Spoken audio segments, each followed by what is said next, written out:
everyone. As per Sean Khilaki's request, I've already posted my video on the characters I would like to see sitting on the Iron Throne in the end. You can watch the video from the links in the cards. Here's the second video for the characters that have a long shot but still might sit on the Iron Throne, aka the supporting characters. It goes without saying that for this theory, we'll have to assume that all the major players like Jon, Daenerys, Tyrion, etc. will die in the end. So, let's take a look at who they are. Sam. If all the main characters are dead and the White Walkers are defeated for good, there will be no need for the Night's Watch. Their watch will end and they'll be released from their vows, which means they'll be able to become lords or kings. Davos. Davos is a good and honorable man.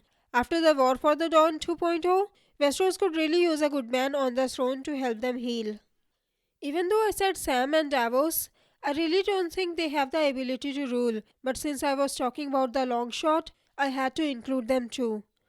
Here are the 4 characters I actually think might end up on the Iron Throne and have the ability to rule. Lyanna Mormont. If I'm going to talk about the people who can rule Westeros, there's no way I can leave Lyanna Mormont behind. Even though she is so young, she is a fierce lady and she can shame grown men into doing the right thing. You swore allegiance to House Stark, but you refused the call. And you, Lord Kerwin, you refused the call. I would love to see her sit on the Iron Throne. Littlefinger. I know usually bad people don't win in a series, but this is not any normal show. There is a possibility that Littlefinger might succeed in his dreams in the end, especially since he is so good at taking advantage of chaos. Chaos is a ladder.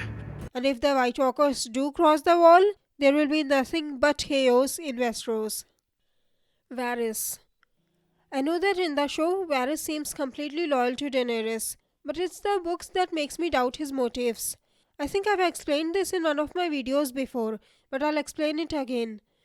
To understand Varys' motives, you need to know a little bit about Varys' history. Varys was born as a slave in Lys. He was with a troop of mummers which performed in the Free Cities, Old Town, and occasionally King's Landing. He was in Myr when the sorcerer bought him with a huge amount of money, used him for his ritual, making him a eunuch, and threw him on the street to die. Out of spite, Varys vowed to live and became the best thief. When he had to move to Pentos, he was despised and beaten for being a eunuch. He made a deal with a poor sellsword, Illyrio. Varys would steal the objects from smaller safes, and Illyrio would sell them back to their owner. They became popular for this. Varys realized that information was much more valuable than gold and gems, and formed a network of his spies then known as the Little Mice. When the word of his talent reached Aerys Targaryen, aka the Mad King, he hired Varys as his spy master. With Varys at his side, Aerys only grew more paranoid. Varys was the one who alerted Aerys that Rhaegar might use the tourney of Harrenhal as a pretext to rally the lords to his cause and remove the Mad King from the throne, which caused Aerys to attend the tourney, and he hadn't left the Red Keep in years. I told you all this because many people believe that Varys cares for the realm. I did what I did for the good of the realm.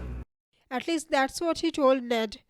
And that Aegon is real, and Varys and Illyrio wanted a war to put a Targaryen on the throne. But after seeing all this, you have to wonder why a foreigner would care so much about the realm. It seemed to me that he was trying to pit Aerys against Rhaegar. That's why I believe that Aegon is actually Phaegon, which means he isn't real. Then you'll ask, who is he? It's possible that some Valyrians, like the Targaryens, might have survived the doom of Valyria and went into hiding. If anyone can find someone in hiding, it's Varys. All the Valyrians have purple eyes and silver hair, so it's easy to pass one off as a Targaryen. Maybe he wanted to put someone on the throne that he could control? I don't know, only time will tell. So, what do you think about Varys? Is he truly loyal to the Targaryens, or does he have his own motives? Is Aegon really a Targaryen? Don't forget to tell us your thoughts in the comments. Rhaego. And the last is Daenerys' child, Rhaego, Rhaegar, or whatever she wants to name him. If Daenerys has a child, even if he is not the stallion who mounts the world, he could at least be a king of the 7 kingdoms. It would be awesome if he or she is Jon and Daenerys' child, but the father could be anyone. Honestly, I don't see anyone else more worthy than Jon to be with Daenerys. And if all the main characters are dead, any other minor character can rule as a regent until the child comes of age. So, what do you think of these theories? Don't forget to tell us in the comments. If you like this video, please click on the like button below, share the video and subscribe to my channel. Have a great day. Bye bye. See you in my next video.